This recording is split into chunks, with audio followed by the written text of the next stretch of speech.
This episode contains discussion of the topic of suicide and suicidal ideation, so please take care of yourself if you're listening to this.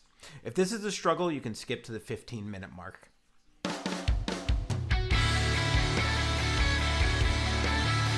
Welcome to Safe and Sound, the podcast where music and mental health converge.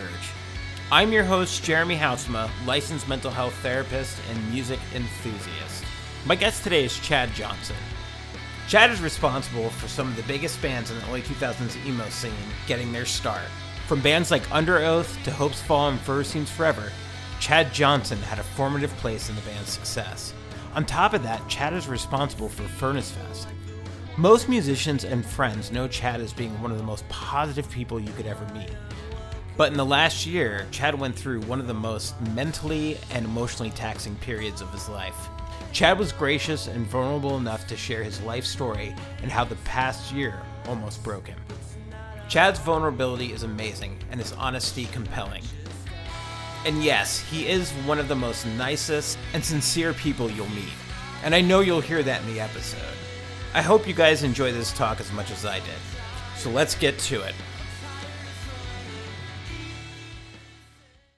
Well, welcome. Well, sorry this has been such a pain, but thanks for bearing with me. Not a problem. There was some quite the season. Yeah, I can imagine. The point when you were like, yeah, let's do it during the week of Furnace Fest. I was like, the therapist in me was like, dude, you gotta have some boundaries. Like, this guy's crazy.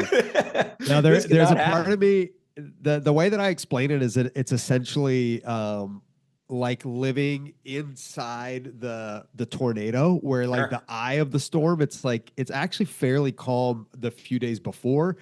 It's just that, of course, during and then after is but no, man, I'm glad it worked out. So you described something called the Furnace Fest flu. A, what is it? B, should I be concerned about it? And C, is there a vaccine for it? Well, I mean, yes to all the above except for the vaccine. So you're screwed. No, I feel like the sloth flu, it's more like the swamp thing. Like maybe the pond thing would be the best way to describe it. Yeah. It just comes out for some of us and attacks, when we least expect it. But it's a common phenomena at this point. Interesting. After the festival, you just feel like you got either like I took a flu test, I took a COVID test. I'm like, do I have either of these? And it was like, nope, you're good. So it's the sloth flu. That's the only thing I can. But it feels like a cold, a bit of a lingering cold that you can hear right now. Probably is still. It gets stuck in my sinuses. Yeah. So I literally am checking because my doctor just sent me a message because I was like, hey, can you like get me anything that will help clear this up? Because this has been like 2 weeks of congestion.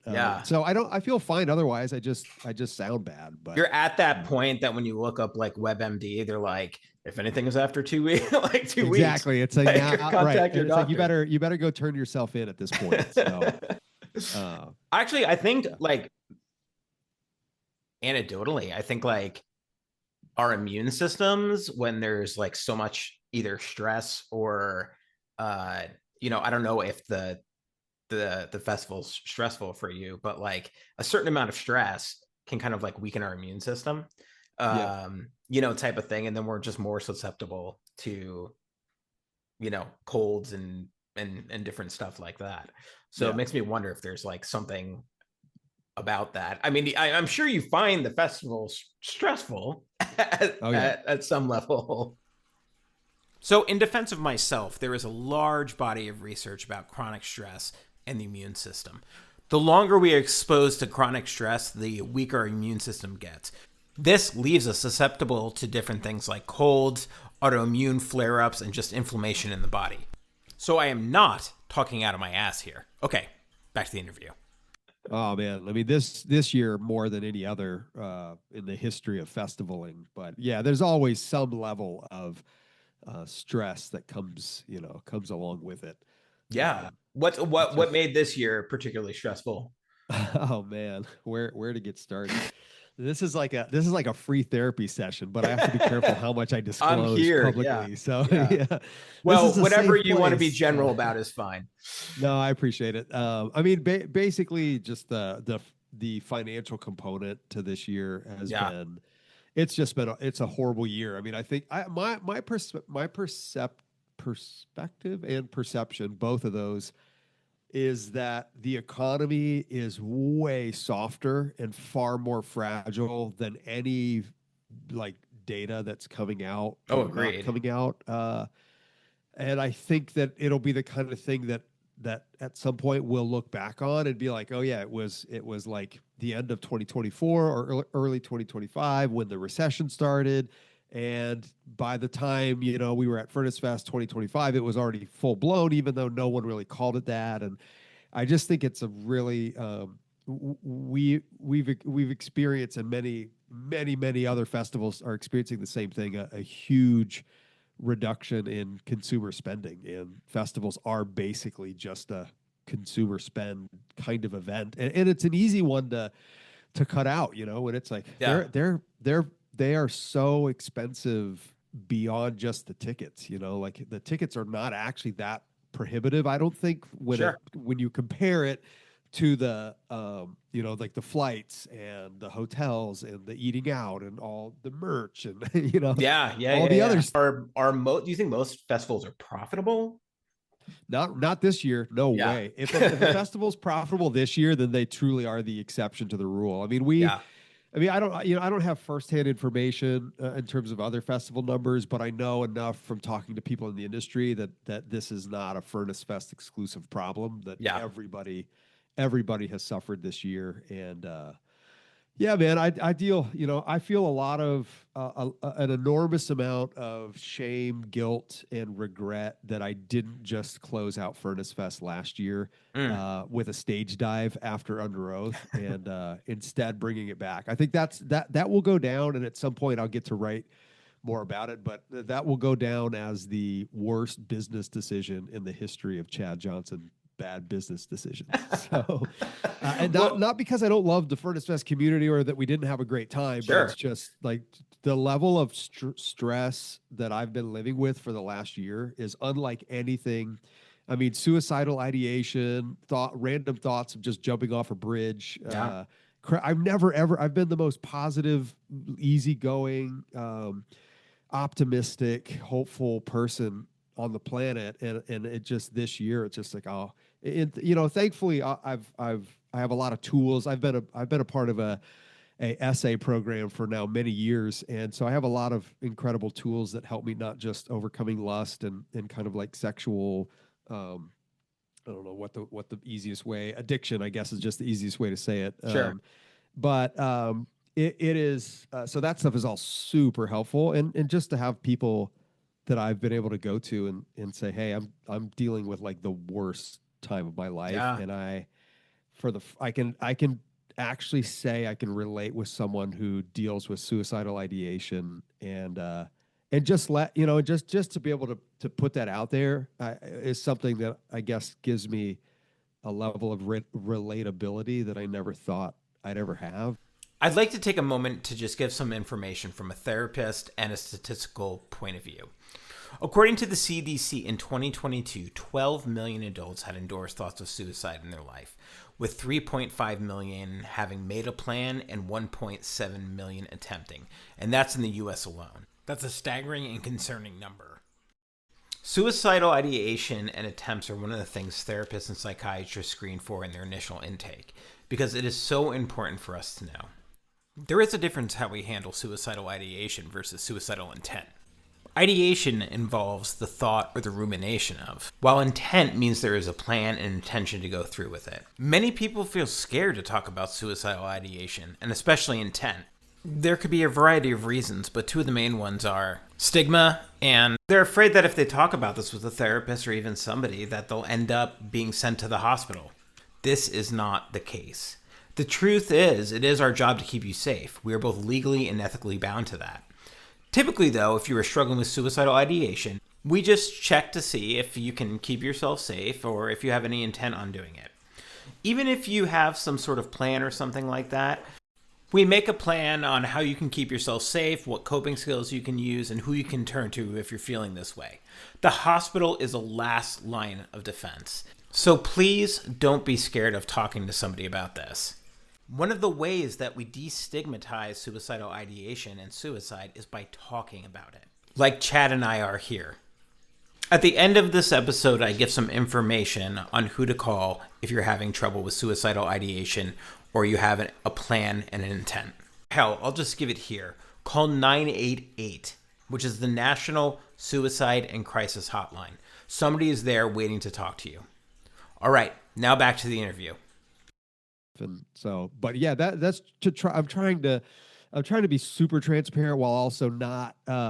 Basically, this has been the shittiest year of my life, and I would have never signed Furnace Fest back on had I known it would have been this hard. Part of the point of the podcast is in my own mental health journey in the past year and a half,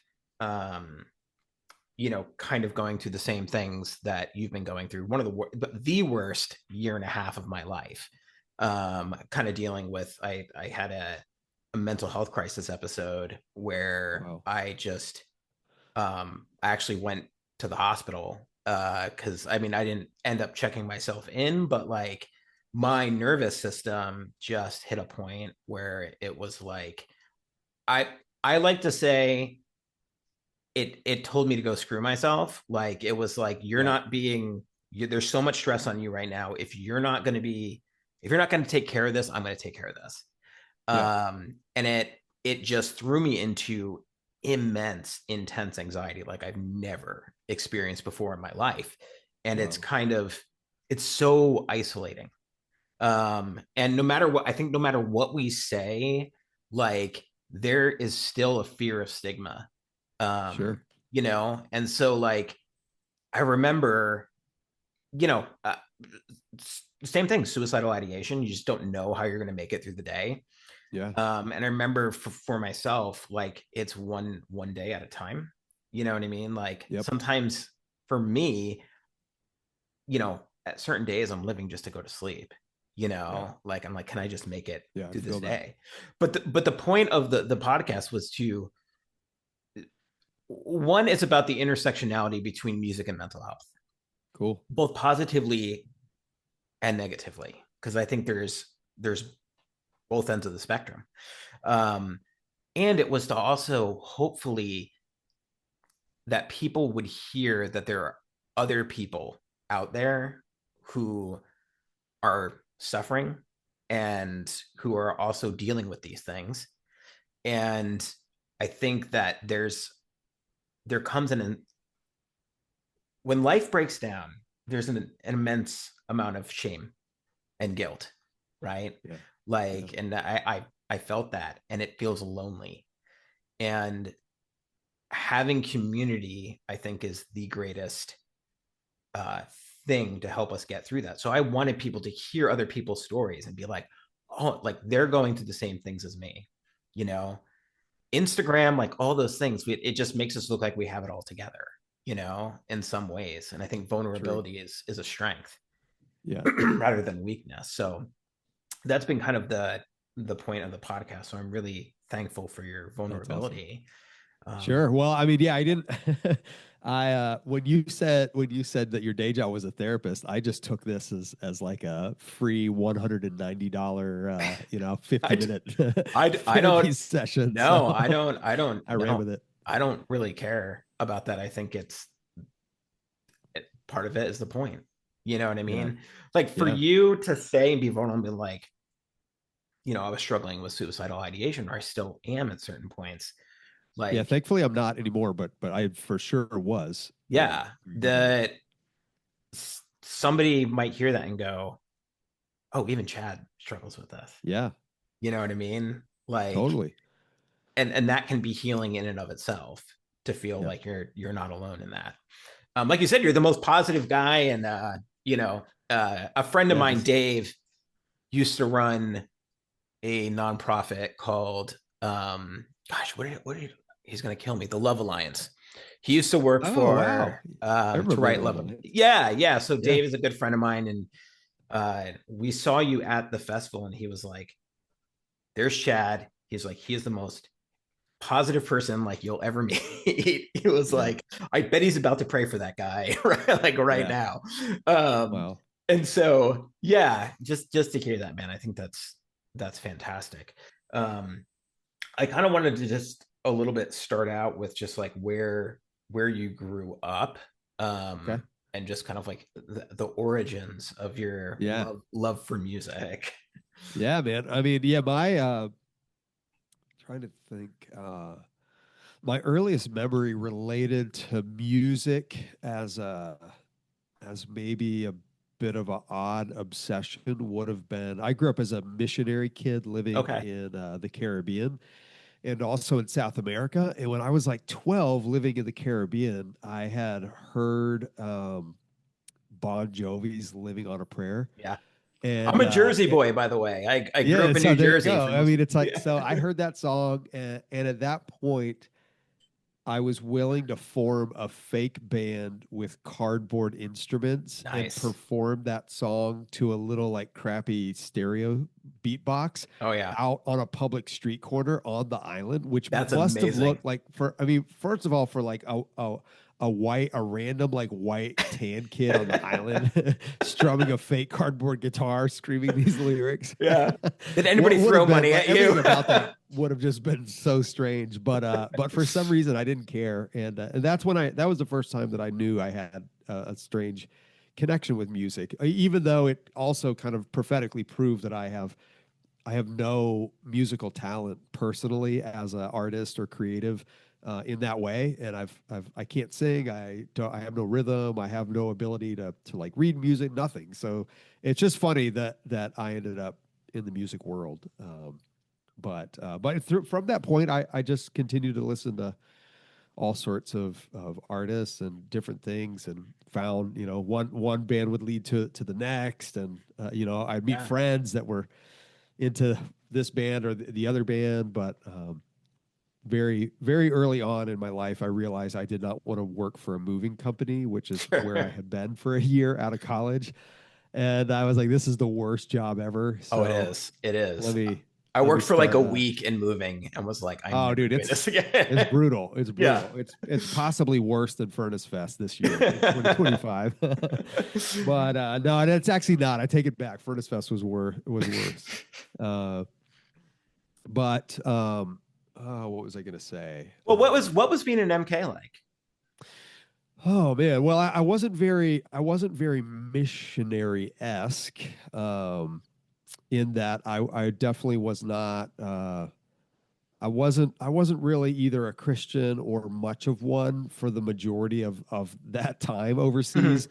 So for me, it was more like being a little bit of a like skater BMX weed head rebel than it was to be like excited about the gospel Sure. kind of person. But I mean, Yeah. I loved it just because it's where I met my wife. It's where I met a slew of friends. It's where I learned three different languages. It Wow. gave me a love for people and a love for travel, and it just opened up my eyes to maybe a world that I never knew existed. Did you feel any pressure though? Like, when I remember like missionaries coming to church and stuff like that, like there Yeah, is not a stigma, but there is this kind of view of sure. like missionary kids that they're like, I don't, you never knew really if they were like into it or not. Oh yeah. But No, man, was I there was the kid that pressure? was checking out the cute girls and pulling the fire alarm, and Nice. getting in a lot of trouble. Yeah. I definitely was not feeling any sort of pressure. If anything, I was the one creating the pressure for my Sure. parents and causing all kinds of grief. I'm sure they were just hoping to get support from some random little church somewhere, Right. and I was like, who can I make out with, and what trouble can I cause? Right. Definitely not quite a Jesus following point of view at that point. So when did you come back stateside? Let's see. I guess right before college. So that would have been when I was like 18 or 19. Okay. So yeah, late Through teens. there. Yeah. So you were out there Yeah. for a long, long Yeah, time. yeah, for about I think 14, 15 years, something like that. Yeah. What kind of bands were you getting into? Like, Uh Man, I teenage mean, I guess years? in my teenage years, I was really really into drugs, specifically weed. And so a lot of my friends that were also into that, the like South American drug culture, were discovering artists that work well with weed. So Okay. for some reason, the Dead Milkmen, I just remember, Okay. I have no idea how or why that was one of them, but the Dead Milkmen, Jade's Addiction. I mean, I think that whole like Seattle grunge thing, the Yeah. very early stages of it. But Metallica was the one Sure. that for me always, and then there was this all the like really bizarre like Christian metal stuff like Vengeance Rising and Tourniquet. And I had a youth pastor who I was like, my favorite band is Metallica, and he was like, oh, there's like Christian bands that sound like Metallica, and I was like, what? No way, which is utterly untrue, as there's no Christian band that sounds like Like a Metallica, bait but and switch. exactly, it really is. So that in and of itself is like another therapy session, Right. he did introduce me to a lot of heavy bands that I was surprised by, and I was like, wow, this is cool, like I'm trying to remember who Deliverance and so many so many different bands that Barren Cross, White Cross, the Crucified, Right. and then at some point along that journey, I kept finding the more like back then we would call them alternative bands, so like Sure. the Lifesavers Underground and Mike Knott and like all of those kind of more artsy bands I Yeah. would find. And then somehow wandering into a family Christian bookstore, I discovered Starflyer 59 on the Okay. silver record. And that was Yeah. the first time that I saw the tooth and nail logo. And that's when I was like, okay, these are my people. This is what I've been like. I refused to listen to Poconacha Punk for the longest time because Yeah. I thought Magnified Plaid and the album cover was some kind of like hip hop thing, and I've never really been much of a hip hop fan, so I was like, I think I'll pass on that one. And then of course I realize much later like, oh, that's actually Well, it lyrics sounds to super that. interesting because if you were not necessarily into Christianity at that point, or really like, I was by then. By the time I okay, was going to family bookstores, yeah, I yeah, had my own like come to Jesus um, in high school where I basically was caught trafficking drugs in South America and was threatened with like 10 years of prison time you in don't a want to do prison South time in American South prison. America. No, no, you don't. I went to four different prisons as part of like a little mini rehabilitation wake up kind of call, and Yeah. those were no, I mean it was hard enough to be there for a few hours under supervision and the safety of people that knew what they were doing, but um What yeah South that American countries? just Ecuador. Okay. That's where I was in Ecuador, and that's where. But a bunch of my friends were beginning to get into coke, and so it was we were rising I guess we're rising along with the tide of the gateway drug leads to other drugs, and that was happening, and it was, I guess, beginning to catch the attention of people in the U.S. embassy and in the local authorities and stuff. So yeah, Jeez but I Louise, was just. Chad.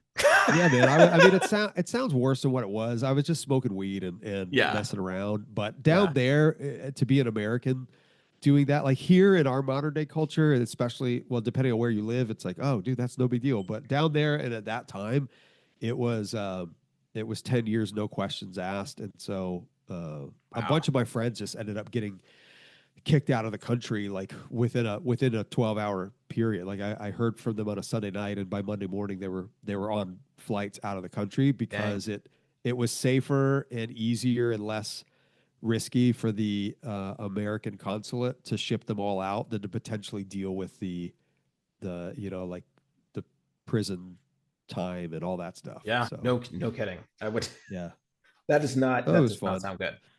So you're in. Where are you in? Are you in Alabama at this point? No, I live in Chattanooga, so I'm like a little over 2 hours to the north of Birmingham. Okay. So yeah, it's the closest thing. This is like this is like the closest thing to the Pacific Northwest in the South. I mean, Okay. it's nothing like the Pacific Northwest, but it's got a little bit of elevation. It's got a beautiful river going through it. It's got a lake. I mean, it's a very it's called the scenic city for a reason because it is very pretty and has a lot to offer. But yeah, we love it. It's When been you great. went stateside, is that where you ended up? No, I kind of my parents. I was originally from Chicago, so that's where I Okay. went back, but only for a season. Then my parents moved to Northwest Arkansas. I was there at college for a while, and then I've kind of been all over from Seattle to Birmingham to Nashville, and then most recently here. Nice. So when like you get into the Christian music scene, when did you want to become a part of it? Like when did you because you start Takehold, right? Yeah, Like how did that idea kind of come about for yourself? yeah. Oh man, that's a good question. I mean, I think it all kind of started as a reaction to where I was in life. And I was a newlywed. I was finished with college. I was working for two men in a truck, um, and I hated it.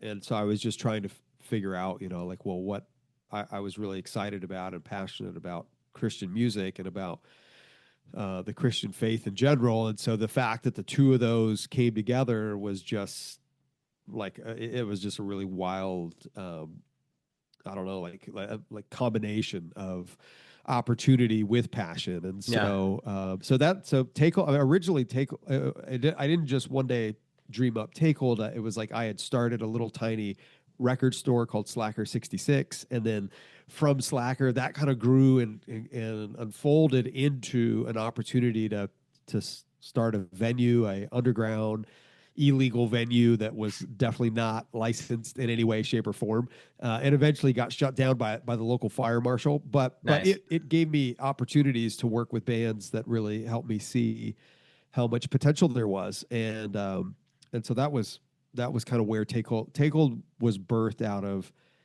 seeing bands come play the venue that were not on labels, and it just felt like, man, there's like, why are these guys not on a label? This is Yeah. so good. Um, What bands were coming so through? What bands were you booking? it would have been a lot of the southeast bands back in that time frame, like the Underoaths, the Saga 24/7. So Yeah. the Amberlin before Pre Amberlin. Amberlin. Yeah. Yep, Ludacris. And just so many southeast, late '90s, early 2000s bands. But yeah, this would have been late '90s. So I think I saw Underoath perform at my venue on one of their very first. It was their first ever tour. It was like it may have been like their third or fourth show, I want to say, on the Okay. tour, and signed them on the spot because of Nice. just how crazy they were, Yeah. and how one of a band called Sleeping by the Riverside had told me in advance, like, hey, these guys are great, you should work with them. And so it's just funny how, looking back, how it all worked out. Yeah. I mean, where are you at mentally headspace wise during this time? Do you remember? Um, I definitely never envisioned either the kind of like rise to fame that some of these bands and just the scene in general was going to take on. And I just remember thinking that it was a blast to be. I was having a blast helping bands record their records, figuring out how to do that, and get on tour. Like one time I put together a tour that I think was, if I'm not mistaken, it was Under Oath, Few Left Standing, Narcissus, and Tantrum of the Muse. And it was called the 40 Days of Disaster Tour. And Nice. it's the only time that I've ever attempted to book a tour. And it was exactly as advertised, 40 Days of Disaster Nice. for the artist. And it was just it was just horrible. But they did play Tom Fest out there, and I remember coming to Portland and flying out for that, and having a great time with her. It's like everyone was so young, and everyone was just so uh, ecstatic about the opportunity to tour and to be together and to play little mini festivals and stuff that I don't, even though it was disastrous and I'm sure it was really hard, I don't remember that being I don't remember anybody complaining. Sure. They may have to themselves, but I don't remember it reaching my ears.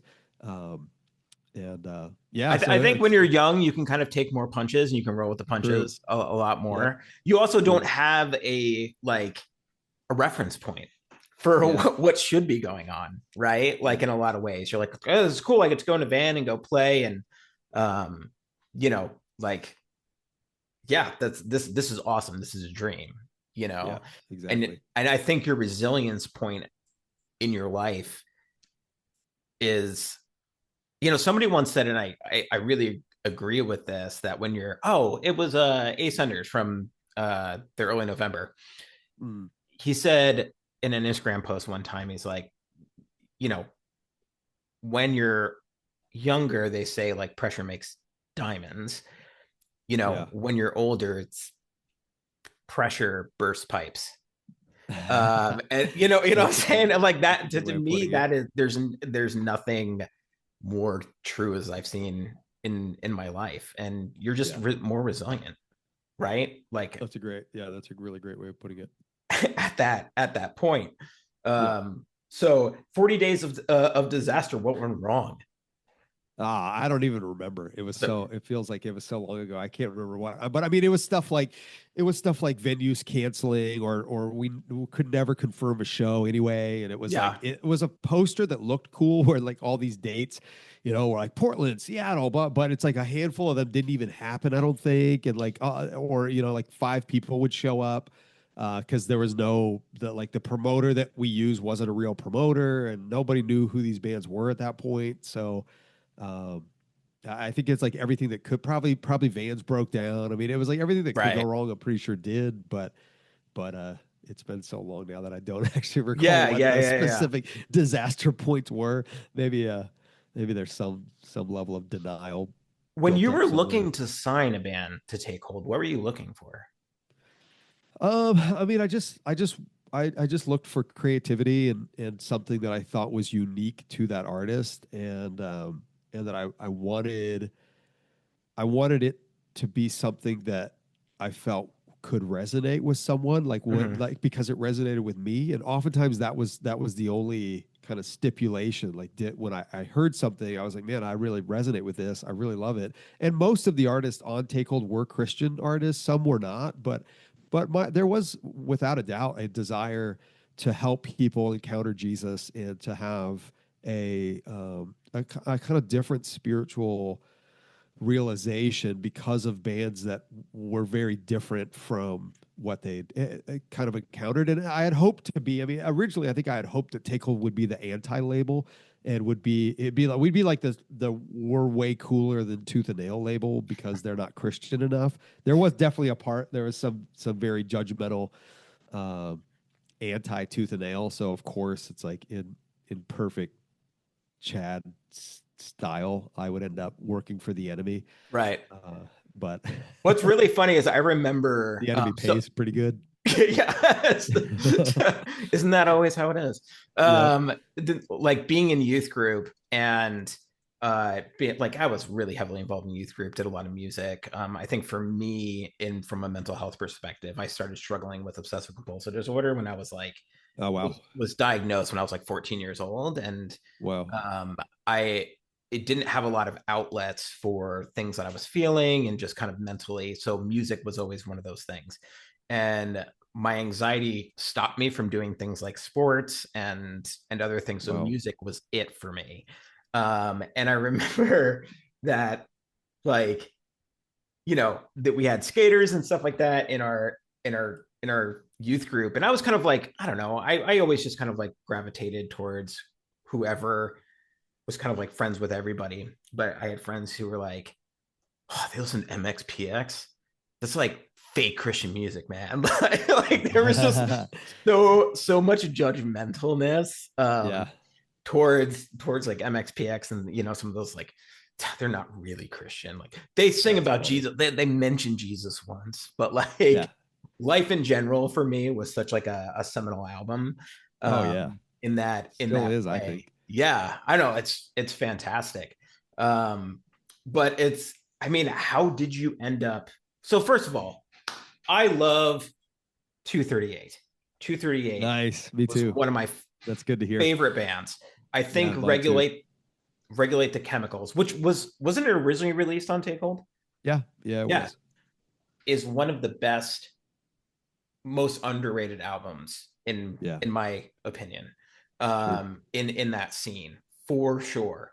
Um, and I think some of the concepts on that album, and I talked to Jake Brown about this as well, coming from a mental health standpoint. And the I don't he said I don't know if Chris was like really like dealing with this and whether or not he would say like his opinion then would be valid now and how he Sure. views things. But the first album on that track, as somebody who is dealing with mental health, like really really spoke to me in a way and kind of like touched a struggle inside of me, even though he's saying like you don't need chemicals going through your head. It just, Yeah, you know, like yeah.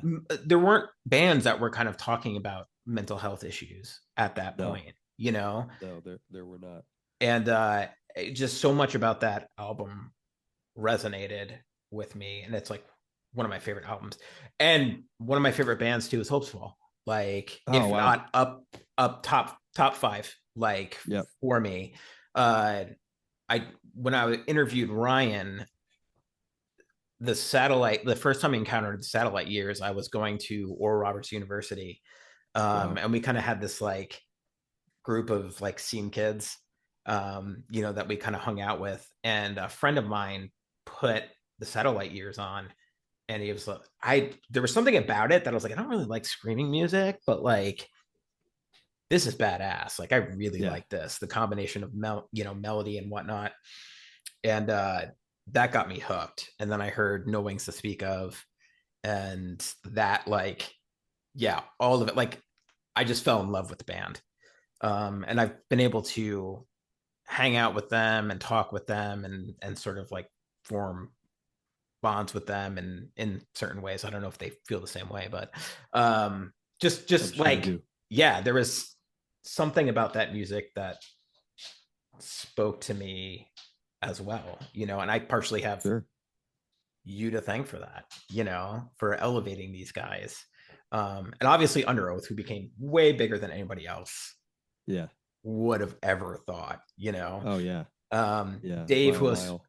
Dave, who I was speaking about before, isn't Dave Renzino. um he introduced me to Underoath as well, because he had like a Changing of the Time shirt, and he was kind of like involved in the Florida scene, so he knew like Sago 24/7. He was part of a booking company ish Okay. called Skane Gates, Okay. in Nice. Florida, and so he knew like some of those guys. So yeah, Changing of the Time, not Changing of the Times. I'm sorry. What was the album pre Chasing Safety? Why can't I think of it? Oh, the preach chasing safety. Yeah, the changing of the times. Yeah, Changing of the Changing of times. the Times. Yeah. Yeah. Yeah, you're right. Um, and here it's funny that you posted about this on LinkedIn Yeah, the other that is day. funny. Um, it like when you, I'm just curious, when Brandon came back and was like that they need, they don't have a hit here on anything, um Yeah. and you brought that back to them, were they like open to the concept, or were they like, we have to change our format? Like what was that No, like? I mean, I think at that point, probably both they and me were just wanting to be good partners and wanting to do good work for people. Um, so I don't remember there being much by way of like pressure towards going back into the studio. I mean there could have been and I'm just forgetting now, but I don't recall it being a big issue, whereas you know, like as the band grew, that would have something like that would have been hugely problematic. Yeah, Like, you know, mass. I can't imagine that happening. But I think at that time they were still like myself. We're just like small, like tiny people doing our little thing, and hardly anyone knew about it. And the people that did were like the front runners out there in the scene with us. And so maybe, you know, I don't know if the like for them the thought was I think it's like they wanted to see the band grow and develop, Sure. and to hear someone say, there's not a hit here, you need to go write one. I think for them was like, oh, like someone actually called us out on something that we hadn't seen ourselves, and they're right. So let's go write that song. And obviously they did. So, Which is super um, interesting because you would think like in the underground, so to speak, that like the attitude is kind of like, well, would be kind of like, screw that, man. Like, we're totally. not selling out, Yeah. We're not Um, doing this. yeah, not doing this. And then you see when the sun sleeps, and such an amazing song, very different than, some of the other songs on that Yeah. album, but it's Oh, yeah. catchy, and it kind of forms, you can see they start writing skeletons of songs, that would end up on Chasing Safety, Yeah. and Dallas Leaves, and like, I don't know. It's interesting to see that kind of transformation. I don't know that. Do you think that transformation would have happened naturally if that had Oh came man. about, I or mean, maybe it's definitely hard. It's definitely hard to say whether or not that would have been the case. yeah, Yeah, I just don't know. Because I do think that song was probably what helped them see what really worked and what really connected, so that writing They're Only Chasing Safety was such an easier step thanks to that one song than had they never written that song. That would have been yeah. a massive step. Uh, but yeah, I don't know. I don't know whether they would have gotten there without that little piece of Brandon Ebel advice. So when did you start working for the man? What Ah, man, for what happened? it would have been 2001, I Okay, think. Yeah, I want to say March 2001. and what prompted that?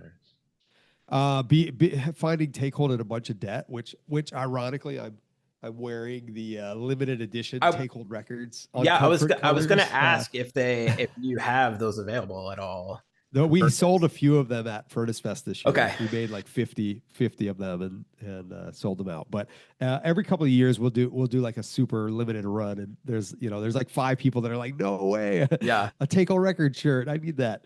But I think that it was being in a bunch of debt that was, like, I don't know how to get out of this debt, and I don't know what to do about it, and I've made a really poor business decision once again. And he and I had started talking about Few Left Standing, which he really liked, and he wanted to distribute Few Left Standing's new album, and so I had approached him and said, "What if, what if you just distributed all of, because really all of our bands need help." And right. in my mind, Few Left Standing was great, but I already knew that they weren't as excited about touring. Um, I just didn't see them as being as likely to do well, just based on like the level of commitment that they were willing to make with families and all that. Um, but yeah, so then he was the one that was like, well, what if how much do you want for the whole company, basically? Like, Yeah. what would it cost for me to acquire Takehold? And I was like, wow, acquisition.com, let's go. I mean, that must have been really exciting to kind of like get out as somebody who's in Oh, it like was, man. It was so liberating. It was so liberating. I mean, as it's somebody like, who's in like $75,000 worth of debt from like my master's program, like getting out from yeah. under something like that would be Yeah, I immensely mean, helpful. this was. I mean, not to belittle 75 grand at all, because that's an enormous amount of money. But this was, to be precise, it was 125 grand in the year 2000. So I don't know what Yeah. that. I'm gonna Google it right now to see what that's worth. But basically, it was definitely worth more than what it is right now. Uh, but it was, for me as like a college kid. Sure. It was essentially, the way I see it. It was essentially my master's program. Yeah. Um, just in the real world and not through a college kind of situation. Um, And and were you married at this point? I was. Yeah. My wife was really the one that. All right, so it's actually not as bad as I thought. It's actually worth 156 grand now. Okay. So, anyway, that's how much debt I was in. But she was the one that I basically was like, hey, let's just file for bankruptcy. And she was the one that was like, well, what if, I'm actually just going to start praying. And I was like, okay, well, pray away. But I wasn't super convinced that prayer was going to help. And Right. of course, within like 2 weeks of her praying, we had this crazy deal from Tooth and Nail to buy us out, and move us to Seattle, and pay for our debt and all that stuff. So That's pretty crazy. crazy. Yeah. Because I mean, like that could go. I mean, one of the largest issues in marriages are like finances and sex. Like those are two Yeah. of the largest issues, and the ones that divide the most, Yep. if not I leading believe up it. to divorce. Sure. And so I mean, it sounds like to me your wife was very supportive. Oh, oh yeah, very, very much so. But did it put like a certain, and you don't have to go here, but like, did it put a certain amount of strain too on unnecessary strain on the relationship? I mean, it did, but at the same time, like, I don't recall that. I don't remember her being super stressed out about it. I mean, she may have been, and I just don't remember that. But I don't. Yeah, I don't. Maybe because we didn't have to live in that painful reality for very long Yeah. before Savior Brandon came Yeah. to the rescue. That might have been that might have been the straw that didn't break the camel's back, because it just wasn't enough time. It was like, Yeah. like, hey, I think we might, like, because once you have a little bit of nugget of hope, it's really easy to then be like, well, maybe this works out. Until it doesn't, it's like, this is great. Yeah. Maybe this happens. So What's one of the bands that you're the most proud of signing for Takehold?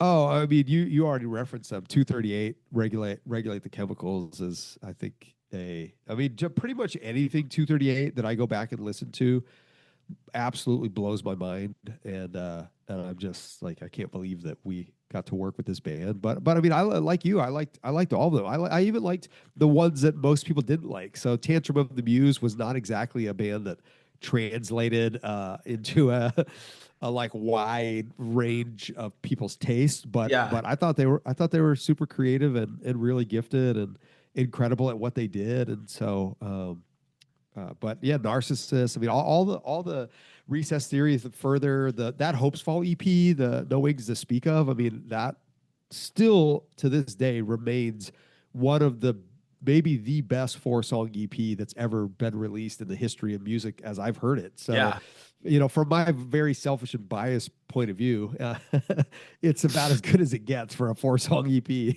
Yeah, for And I don't sure. know that any hardcore band will ever do better. And Yeah. that's my challenge to I promise the world. You guys got this. So like Brandon buys Takehold, right? And there's some Yep. bands that go over to Tooth and Nail. There's Yeah. some that go like Hostfall goes to Trustkill, which I actually talked with Adam a little bit about this, and I said, like, looking back, do you wish you guys might have taken the Tooth and Nail deal that they had given you? And his response was like, we didn't know what we know now. Like, Sure. it looked like they didn't necessarily want to be slapped with the Christian label either. Totally. And I remember that being a consideration. yeah, and also Adam was like, the deal that they gave us was some insane amount of albums, like 12 Yeah, albums probably or 5 something like albums, that. 7 albums. Yeah. Yeah. Sign Um, your life away. yeah, exactly, type of thing. And once you go to work for Brandon, like, so you end up in A&R? Is that Uh-huh. where you end up? That's Okay. true. Yeah. What Yeah, what but that's did not where I landed. I basically landed as they didn't know where to put me, and I just remember that I had to write Brandon and Jim a weekly email on Friday that was a summary of like all the things I had done, because I think they were concerned that I wasn't doing anything, which was a totally valid concern on their part. I didn't know what I was doing, so it's like I don't know. Well, but I think that Brandon figured that, well, I had done all this work for all these bands without any outside help, so I must be able to figure something out. And at first they kind of put me in charge of international distribution, which is so funny, I guess, because I was a missionary kid and I Right. was pretty good with people. They're like, oh, you could do international distribution, and so I would travel around to Europe and stuff. But that just messed me up because I would always, for some reason, it would always be Amsterdam, and then there's just lots of weed, and then I got back on weed and was shipping weed back to the Tooth and Nail PO box, which was not a very cool thing to do. And I basically had a complete, like, personality shift where I was just like, I just wanted to smoke weed and think I was really cool, because at that point in time I was in my late 20s and living in Seattle, and it was like everything was working Right. and these bands were beginning to grow, and I was just kind of like, yeah, man, I got this figured out. Like, I know what I'm doing. And a lot of pride, a lot of arrogance, a lot of stubbornness, but a lot of rebellion. But at the time, it just kind of was very important life lessons that I needed to learn. I think, but uh, What was it yeah. like So being I so then at some point they realized that this guy sucks at international distro. He's worthless, and get him out of there. And then at some point they did realize, I think, because a couple of other employees who were A&R for other bands like Further or Stretch or what was one of the other ones that I can't remember. There's a few bands that Me Without You, I think, were originally being A&R'd by other people, and then those people either got different jobs or things happened, and so then they were like, hey, well, can you already kind of know these bands from Takehold, can you start working with them? And so that's how my roster yeah. grew. And all of a sudden the Furthers and the Me Without Yous and the Underoaths and all those bands really began to blossom. And then it was like, oh man, I'm actually really busy just trying to like manage all these people. So, and then there's all these other new ones that want to work with us, So, I mean, it's exploding at and that time, right? yeah, we Like, began exploding, it turns out I actually love the thrill of the hunt, and I love the pursuit, and I love chasing down opportunities. And I'm actually halfway decent at, finding and developing leads, all the kind of stuff that now there's like sexy language for. Back then, sure. I just think it's like, I like, I like how this feels. And I like that this is working. I think that's, always for a lot of people in career, it feels so uh, encouraging when whatever it is you're doing is translating. And Right. if it's not translating, then you're likely feeling a lot of frustration building up, because Yeah. that's a very hard place to live. Yeah. And like it you're in the part where it's very much exploding at this Yeah. time. And but you're also are you focused on Furnace Fest as well? I was, yeah. I mean, I was, because that was around the same time that I started Takehold. Well, not long after that, we were doing Takehold fests, and then Right. Takehold fests basically grew into Furnace Fest. Right. And so it was definitely it was definitely a very interesting season, because I didn't anticipate Furnace Fest requiring the level of time or commitment, and then I also did not expect how much it was going to translate. Even though it never made money in the early years, it still really connected with people. Um, and so that part was like, okay, this is really, I think there's something really special that's happening here. That became obvious. Yeah. And I mean, how many of the early Furnace Fests were there? Just one or There are two? four. Okay, there were Yeah. four Furnace Fests. And Yep. any of them profitable? Nope. Nope. All four lost money. What was your like vision for Furnace Fest when it first started? I mean, it was just, the vision was just to provide a place for the Takehold record artist to have an outlet to connect with more fans, and to form relationship with other artists, so that maybe tours or opportunities would develop because they had been on stage together. That was like the way I used to think, was like, hey, if you're on the same stage with a band that's already really huge, like the Dillinger Escape Plan, then maybe they'll take you on tour and it'll be this great opportunity. Well, of course, that's not really how it works, but I didn't know it back then. And it was also, it was that also coupled with the fact that I wanted to see the music scene brought together between Christian artists and secular artists, that where oftentimes there was a lot of friction and a lot of tension. Sure. I Yeah. wanted to see them come together and just find common ground, even though they might hold very diverging beliefs.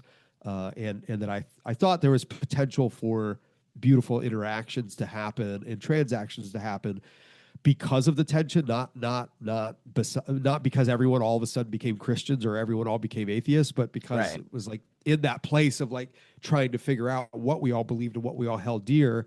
Maybe we would find what we held dear even to be even more special and beautiful, or maybe not. And I just thought it just seemed to be like it would be a healthier approach than, I'm never going to talk with the people who disagree with me. I'm not even going to look at them. I'm going to Right. stay on my Republican side or on my Democrat side or on my whatever the polarizing opposites are, and I'm gonna look with disdain and distrust and hate, even at someone who looks at life through a different lens. That it was always, as a Christian, hard for me to imagine that you could produce anything good from that, because it seems so contrary to how Jesus modeled and lived his own Right. life, especially with the people that he would have potentially disagreed with or would have disagreed with him. Um, but yeah, man, Furnace Fest was I mean, we of course we didn't know it back then that it would sort of become a iconic um, event at least in the hearts of the 1,500 people that attended back then each year, and the I don't know, 90, 90 or something, bands that performed at it. Yeah. When do you start getting kind of like, so it seems like the advent, so to speak, of digital music kind of starts pushing in and into record labels. And like, are you still part of the scene at that time, or had you transitioned out of it? No, I mean, I was still part of it a little bit. I mean, I was beginning to move out of it. Like I was there for the MySpace years, the Yeah. Napster years, and by January 2009, I had left Tooth and Nail and I had started Come and Live, as with that, this crazy dream to gift music in the form of digital MP3s to the masses, And little did I know that same year was when Spotify started, and Yeah. that somebody would invent a streaming platform that would do the exact thing that I was dreaming of, just in a format that would be way easier than downloading MP3s onto your hard drive. So Yeah. it's like they had cracked the code. I was still, working in the uh, the dinosaur age, and they were, they were actually ahead of the time. But no, it was it was a beautiful experience and opportunity, but by then I was kind of. I was removed. I had removed myself from the music industry, and I think that's when they were all trying to figure out how do we deal with streaming platforms, or like I remember like iTunes at one point it was like you could buy individual songs for Yeah. like Like 99 99 cents or cents. a buck Yeah. 29, or it Yeah. was like how much should we price an individual song? Isn't that a crazy thought now to Yeah. think like let me go buy this song for a buck 30. Talk about an industry that was forced to reinvent itself thanks to technology. Was there ever kind of like a conflict inside of yourself about like the working in a quote unquote like Christian business, so to speak, but the business and financial aspect of a record label and diving into that world? Like my brother's kind of part of it a little bit. He runs a company called Worship Artistry, and they do tutorials for worship songs, and it's a subscription based service. But whenever he's talking, like he has to go to Nashville sometimes, and he's like, I hate it there. He's like, it Oh yeah. just feels like everybody's hustling, and like there's not a lot of connection, and the business Yep. side seems to kind of clash with like maybe the heart of the mission. Or like, did you find any kind of conflict inside of yourself of like the business side versus you know, Oh yeah, I mean that was a big vision. that was a big part of why I left. I just couldn't. I could not. I found it becoming increasingly difficult to justify the contracts that we were offering. Hmm. Excuse me, that we were offering artists as a valid approach or even an honorable one. And I was just like, man, I can't. Yeah, I just can't justify that. Hold on one second. Yeah, yeah, no worries. The dog is demanding to let her out.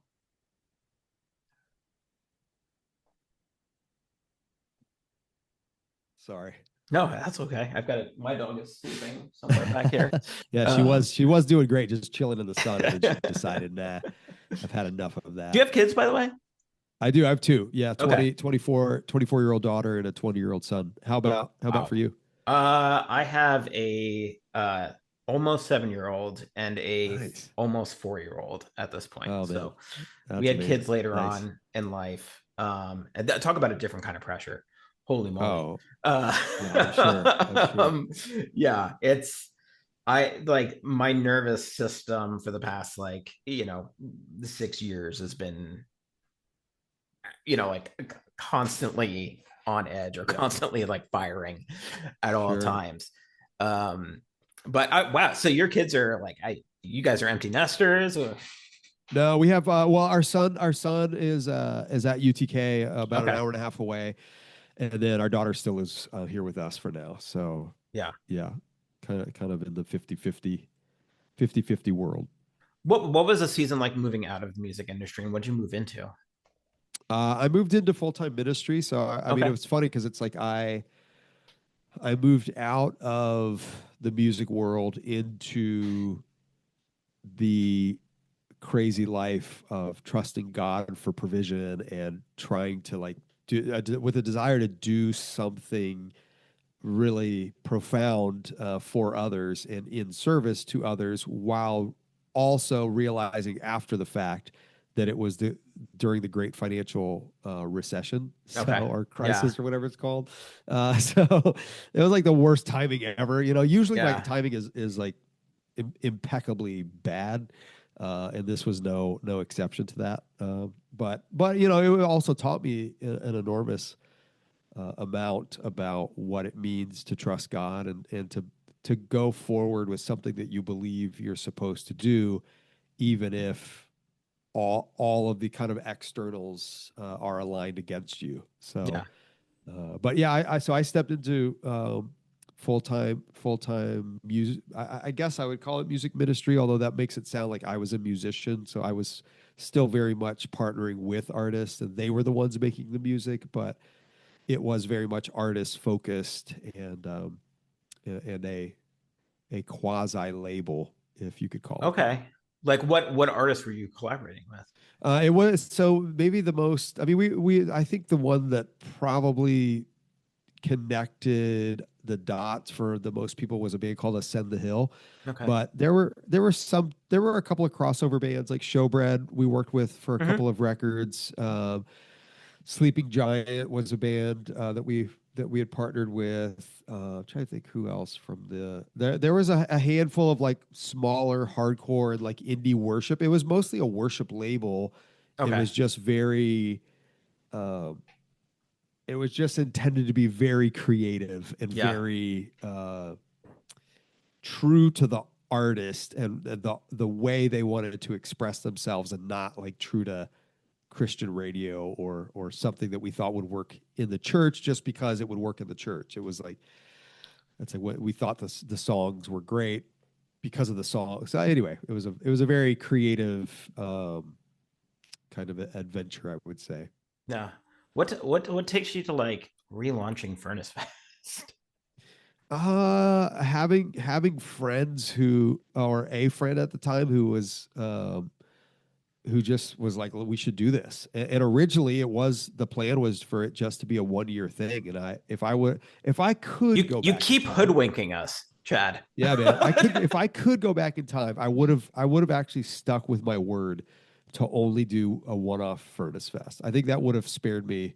An enormous amount of pain that this year has produced, but But I mean, the first year was just pure, as you know, it was pure magic. Everything about it It really was was. magical.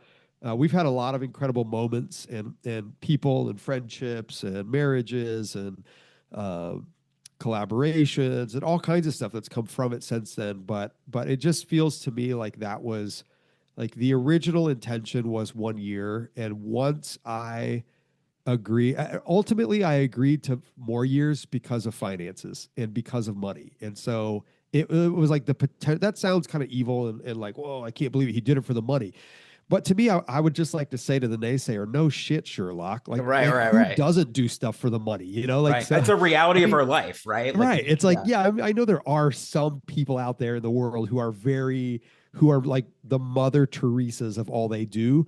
But I was simply trying to figure out how to provide for my family, like any of us are trying to do. yeah, And the festival provided this like crazy unexpected opportunity for that. And so the whole reason that I kept it going then, or that I agreed with my business partners to keep it going then, and then the whole reason I agreed to do it this year was purely financial. And yeah.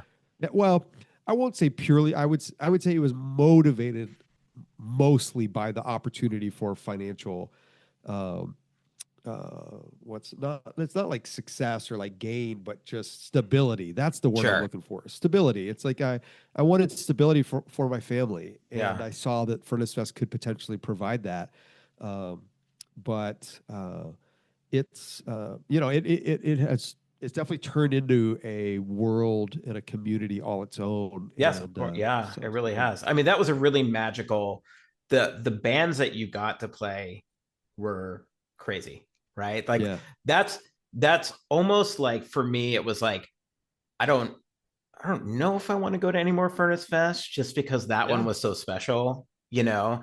And honestly, I think what was more special for me on a personal level was getting to reconnect with my friend Dave Oh, and dude, that's like huge. seeing each other and Yep. I like going to the bands was great. It was fun, like we had a Sure. great time. Um, but us just going out to like Hattie B's, or something like that, and just Nice. reconnecting in that way was just Dude, like I'd crush some Hattie B's with you guys right now. one of the most awkward moments I had was after Furnace Fest ended, and there was this like I think it was called like Blue Moon Barbecue or something like that. Yep. And I have like my rolly bag and like my band t-shirts, and like I walk in there and everybody's kind of gone because I had a later flight. And these Okay. people just kind of like look at me and I'm like, Who is this I'll guy? I'll take a barbecue platter, please. Like, I'll sit That's somewhere amazing. else. I love that. But That's yeah, so great. also what a stimulation to the economy there as well. I can Yeah. imagine. Oh yeah. No, it's been. I mean, yeah. Furnace Fest has been a huge contributor to the local Birmingham tourism economy. I think we're number two as it comes to events from a economic perspective, which is cool. I do very much remember the speech that you gave before Beloved. If I mean Beloved was one of the main reasons that I Yeah. went to go to that festival, and I just thought it was a really beautiful thing to say. And what like what were you experiencing in that festival, like on a personal level? I mean, it was so. It's probably well. Thank you for saying that. It was very much a spirited, impromptu moment that I had not planned out or thought through prior to the morning of that beloved show, and I just woke up and had the thought, like maybe I think if beloved would be okay with it, I think I'm supposed to like say a little something and maybe even pray a little prayer, which is crazy because that's not at all what I was planning to do. Right, right. So and and so the whole thing to me was like what I was feeling so much pressure that the festival wasn't even going to happen in the first place because of COVID and because of stuff shutting down and because of how many bands were canceling due to COVID, and it just felt like there's no way this is going to happen. And then I think by the time Saturday came around and Beloved and Stretch Armstrong and all the bands that day, it was just like I can't believe we're here. I can't believe the weather is this nice. I can't believe so many people came out for this. I was just it was just like pure unadulterated nostalgia. Like if you could bottle magic, I think Yeah. that's what it was. It was like bottled scene magic from 20 years ago. Yeah. And that's why I think that's why it's been so hard for Furnace Fest to live up to that first year, because once you've done it, it's like a band that has a epic album from a long time ago and they come out and perform it. It's like that first time, it's going to be almost impossible to replicate that first time for the Yeah. person who was there, because it's like I don't know, it's there's something that, and I think it was just like the unique factors around COVID and around the shutdown and how many of us had not been together and people descending upon us Absolutely. from all over the world. I mean, it was just everything about it was surreal. Um, I think on a and I personal, just couldn't. oh, sorry, keep going. No, I just couldn't believe that it was actually happening and that it was working. Yeah. Because Furnace Fest had never worked. It was like we actually made real money that year. Yeah. And Furnace Fest, for the first time ever, was like, oh man, this thing has real potential, even though it has essentially struggled ever since. It's still, that year was just so, everything about it was so spectacular that it's like we could almost do no wrong that first year. Yeah. I think I like really struggle with this just on a personal level in the terms of like, you know, seeing bands that I saw in my 20s and like preserving them in my mind, as such. And like Yeah. when I went to Furnace Fest, it was like, there was all these like reunions and stuff like that. And then a lot of these bands went on tour afterwards, Yeah. like, so, and there's always been a part of me that I was like, I see these bands come through and I'm just like, I don't like, do I want to see them again? Like, or do I want to like preserve these things in my mind? Right. Sure. As like, Sure. seeing Coheed and Cambria, like in a small, less than 100-person venue, Yeah. like, I mean, that's just unbelievable, you know? right, right. And funny story, the first time I saw Coheed, My Chemical Romance opened up for them. And That's crazy. I had driven from Jersey to Long Island. I remember I had to Dude, pee that's so insane. bad during the during the drive. That's what I remember most about it. Um, Wow. but I got there and I didn't know who My Chemical Romance was. They hadn't put out their second album, and I was like so impatient for Coheed, and I thought they sucked. I thought My Chemical Romance sucked That's to the funny. point where like I was just I feel like a dick now, but I was like, Yeah. boo! Like, Yeah. Yeah. like get off the stage, get Coheed back on the stage. Yeah. Um, but like, it kind of, you see these bands, and it's like now you see them in larger venues and stuff like that. I don't want to sound like a gatekeeper because it's more of just like a personal thing. Where it's like, do I Yeah. want I want to preserve these bands in my mind as they were as a special moment. Like in that time. There are some bands that I'll definitely go and see. I didn't know that tickets were up to like $60 to see a band because I barely go uh, to shows. So that kind of threw me for a loop. I was looking at I texted my brother when we got the Prayer Chain and Poor Lou tickets, and I was like, $60. I was like, is this what it costs now? Yeah. And he was like, yeah, dude, that's just what shows you I haven't gone to Oh shows yeah. in a long Oh yeah, time. man. It's crazy. Yeah. Um, so I'm really curious. This sounded like a really incredibly hard, mentally taxing year for you. And there was also just an announcement that Furnace Fest was coming back for another year. Yeah. Yeah, man. Hindsight is 2020, because what you don't know and what I didn't know a year ago, had I known, would have, like, had anyone said you'll go through the level of pain and stress and financial strain that that you're going to go through it's like I don't think anyone in their right mind would ever have taken Furnace Fest on ever again. Mm, And so even now, it's just like it's like I feel that pain less, but it's still not all over. There's still a lot we're wrapping up related to the festival that's still lingering. So it's I'm not suicidal anymore. I'm not having suicidal ideations. I'm not like, and I did have a blast while I was there. So I don't want to give the impression that like, oh, this year's Furnace Fest was the worst. I mean, it was actually an incredible experience on the ground, and it happened, which was once again an equally like miraculous feat. But where it goes is it's honestly very hard for me to say at this state. yeah. And I don't at this point I don't know if anyone would I wouldn't trust me because of how many times I've been like the end of an era or the one time resurrection. I don't know what's going to happen in the future, guys. But I think that there's a level of respecting what's happened and appreciating what's happened and just holding very loosely what's forward, Yeah. whatever form that takes. Like I don't know if it's like a I just don't see how. Oh, no, anyway, I don't want to. It's a little too much for me to get into, and it's probably a little too premature. Um, but I'm really grateful for how epic of a time we had, and just how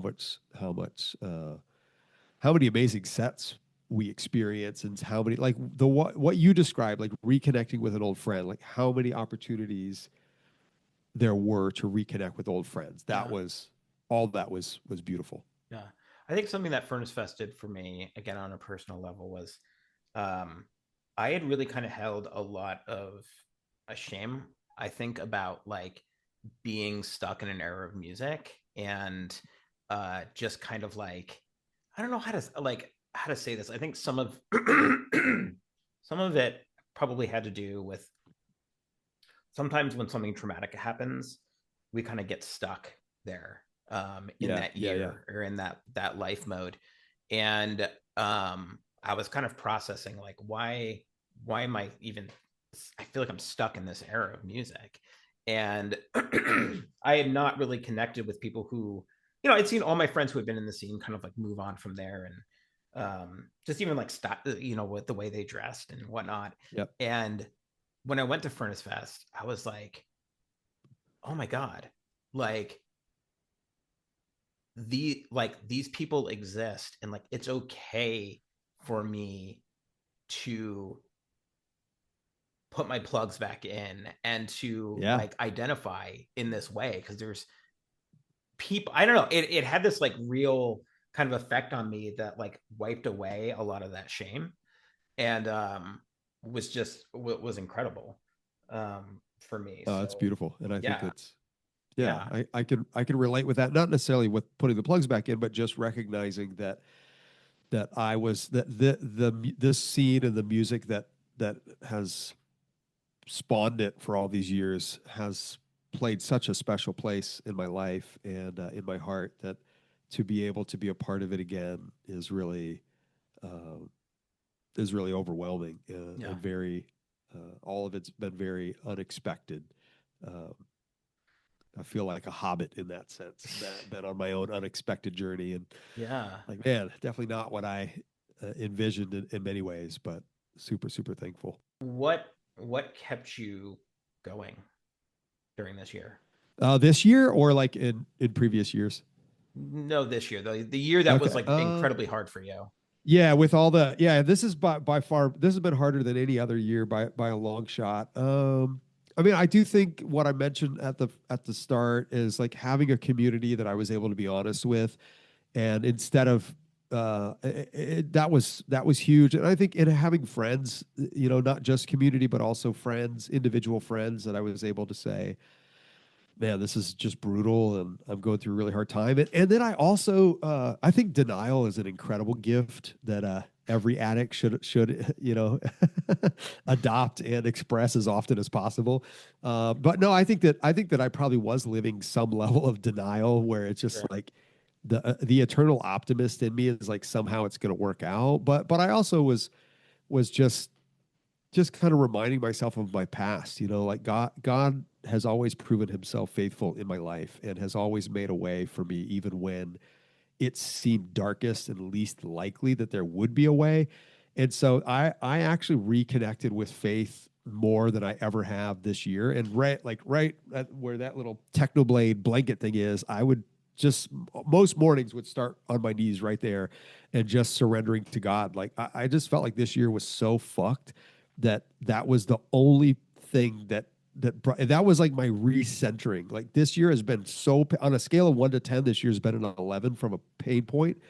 And it was exactly what I needed to surrender. And I wonder, for me in the faith journey that I've been on and been off, I kind of, with faith, I'm like all excited that I'm off. I don't care. And I don't give two shits anymore. And, but I think that God really, grabbed a hold of my heart through this year and the pain of this year, and has caused me to see some things that I never would have seen otherwise. And had it just continued to sort of, shape itself in a way that was easy, I don't think I would be where I am right now. And so that for those things stand out as the,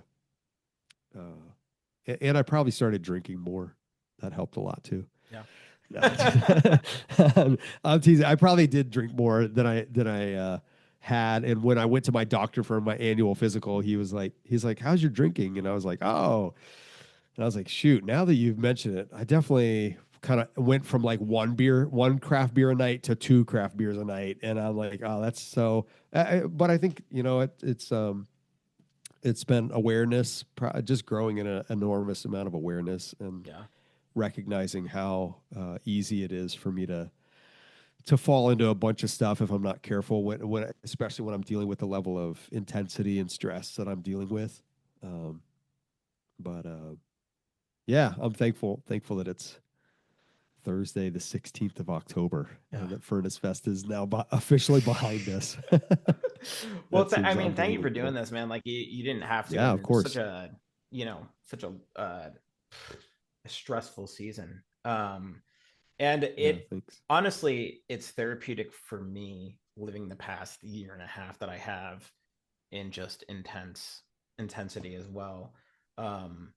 Again, hearing